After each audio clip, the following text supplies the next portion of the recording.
Delighted to say that I'm joined now by former Conservative leader Sir Iain Duncan Smith, the MP for Chingford and Woodford Green. Lovely to see you this morning. Now, the newspapers bring us news of Tory calamity, Sir Iain, with the Tories apparently heading for the biggest defeat in history. Talk of Labour winning 250 seats, majority. It looks like it could be worse than 1997. What's your response to some of these reports? Well, let me deal with the Labour bit first and I'll come back to the other stuff. I actually don't agree. The truth is, if you look at the polls as well, they tell you nearly half the public have simply not made an absolute decision about where they'll vote. Now, that's really important because the comparisons with 96 are wrong. I was here in 96 by way past longer than this moment in political cycle. I would knock on doors of Tory voters and they would tell me, no good, sorry, I want change, I'm voting for Blair. They didn't say the Labour Party, they said Blair. He had cut through completely, the decisions had been made. At this stage, they haven't. So I always refer to this as the polling being a mile wide, but about an inch deep. The truth is, it's a reaction to us. It's not that they want Labour, it's they're fed up with us, the infighting and all the other problems. We've had COVID and the cost of living crisis. Any government that had faced the biggest challenge is bound to look like being unpopular because people are fed up with having cost of living, etc. And that's true. Sorting that out is absolutely vital. And then at the same time, nobody quite knows who Labour are. So you need to have a few battles with Labour, defining them and defining yourselves. I know, and we but seem to be dodging that. Seems to be, reluctant to take the fight to Labour. I mean, there's lots of key battlegrounds. You could talk about the private school VAT decision. You could talk about the Green Prosperity Pledge. But the attack lines are there, but they don't seem to attack for long enough and sort of directly enough at the stuff that Labour's coming up with and indeed the stuff that Labour's flip-flopping about. I mean, do you think Rishi Sunak's running scared of Labour? They come out with a budget that's Labour light. As Alexander Downer just said to me, what's the point of imitating the opposition?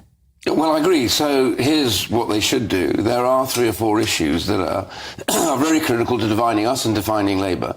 One of those is net zero. I have to tell you, I know none of my constituents that I knock on doors that tell me they love the idea of spending vast sums of money and taxing them to get the money off them. So we saw that in Uxbridge, the ULEZ vote, but also the Uxbridge resistance to Labour there was the first time the 2019 coalition that elected us came back together again over this issue. You see the polls tell them that, yes, everyone wants a clean environment, of course we do, but we are less than 1% now of global emissions. We're one of the lowest of the whole set of G7. What we should be doing is saying, do you know what? The cost of this is so high, probably well over £1 trillion.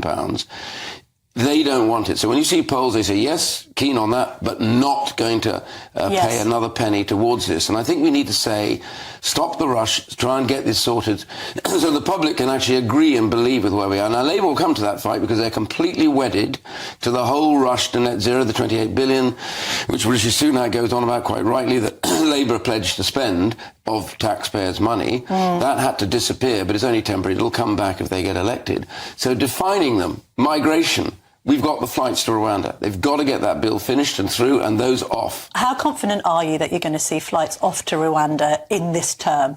Well, I'm confident, but I'm not absolutely confident. You don't sound that confident. Well, there's one bit which is the European Convention of Human Rights, which there's a little window that could possibly do it. They might have made it tougher. But I think actually I mean, is it going to be enough? I know that there's this theory that if you send flights to Rwanda, finally, if you send people away and you try and bring these boat numbers down, that's going to be the secret to some kind of electoral success for the Tories. They've got to do a lot more than that, haven't they? But the main point is these things sometimes are quite visual. The flights going off to Rwanda is a sign, finally, that the government has gripped this and is beginning to turn the tide. There are lots of other routes in, as you've seen a lot of, we've had a huge migration here. One of the big pressures on housing is the scale of the number of people coming in. That doesn't help. But that means, therefore, we've got to start getting those on sickness benefit. And when I did it, we had the lowest number of workless households. They've now ballooned since COVID. We've 9 million who could really got to get that and back to work. Proper training. Kids have disappeared from school as a result of the ridiculous lockdowns. We've got to get this going, and we need to show that we're keen on that. On migration, no doubt you noticed, as I did, that this figure of 315,000 per year seems to be baked in by the OBR. when it comes to how legal migration should look over the coming years. 315,000 people coming into this country a year is too many people, isn't it? The most positive thing anybody in politics and government can do is ignore the OBR. Right. They've been wrong should on... that figure come down? Why are the government now using these figures? Of course it should, because we've got so many people here domestically in the UK that should be seeking work, taking that work and learning, a lot of training. That needs to happen. So all of this is where we should be going.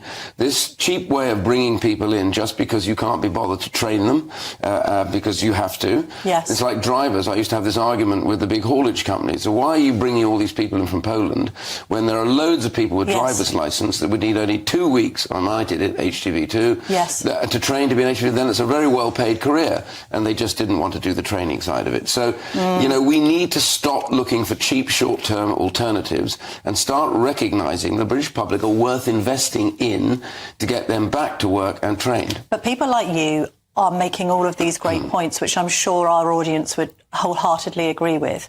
But the government isn't listening. I mean, this is the problem, isn't it? That Rishi Sunak is banging on about this 5-point plan. It's not working. They've come out with a budget that hasn't moved the dial at all. You've got this scandal over this Hester donation. You know, the Tories are now under pressure to give this 10 million back because of his comments about Diane Abbott.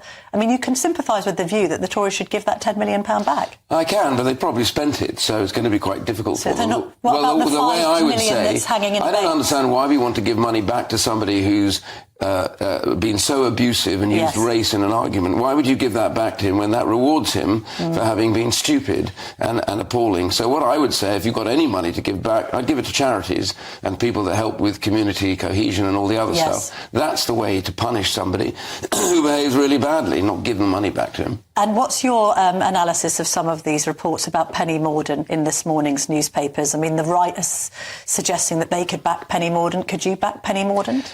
I just look at this whole process and think to myself, we've got to stop turning inwards on ourselves and start trying to get behind the idea that we've got an election to fight. And the public wants to know that we're both united and we're very clear. Those points I said earlier on about how to get the Labour Party into an argument that you can then kill them over in terms of the way that you take the debate is really critical, and dynamic politics demands it. What dynamic politics does not demand is literally the sort of third leader in a short space of time that replaced Boris Johnson. And I was opposed to when we replaced Boris Johnson because as he had a man with many faults and had done all sorts of stuff, but nobody had faced the crises he had faced, and he still at that stage would have been an asset at the end of the day in communication. Is he still an asset? But Rishi is here, and we have to get behind him, I think, genuinely. Now, I'd take a lot of persuading.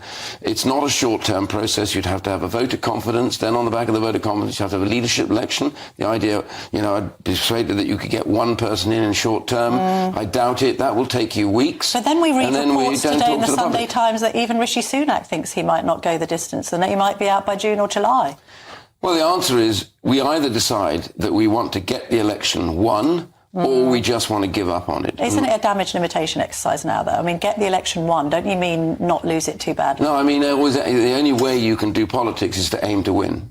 Yes. Aim to resist, aim to stop, aim to half. It doesn't work. You've got to try and win that election. And I think sometimes I have to say to my colleagues, you spend more time discussing how to avoid defeat than you do actually talking about winning. When you're that negative, the public can see it. They think, well, what's the point of these people? Yes. All they want to do is surrender. I say to my colleagues, get on the front foot. Get out into your constituencies and start really blasting this nonsense that Labour believes in, of net zero, the trans thing with safe spaces for women. All these things are really important. Do you think you have a better chance of winning if you bring back Boris to campaign for the Tories? I would love to see Boris come back and campaign because he's a very good campaigner. It's not to undermine any leadership. It's just he'd be a great campaigner. But is he an electoral asset in your seat? I mean, you're in a London seat. You know, it's a marginal seat. Well, more, I think, outside in that sense, we've got to work our own sense. In London, the big issue for us, in my seat, is things like ULEZ, which this present mayor, who I think is one of the weakest spineless mayors we've ever had, introduces this for the money, and nobody wants it in North London because the environment is clean up there. We don't need ULEZ. He pushed it on us. Nobody I've met on the doorstep wants this. They want to get rid of it, and the Conservative Party, the candidate, Susan Hall, is committed to getting rid of it literally as she can on day 1 or 2. Is she making enough headway, do you think? Well, it takes a little bit of time, really. She hasn't got much time left, though. No, she hasn't. But my main point is, I agree she's got to be more out there, we've got to get behind her, but the reality is the issues are the key thing that will decide the mayoral election.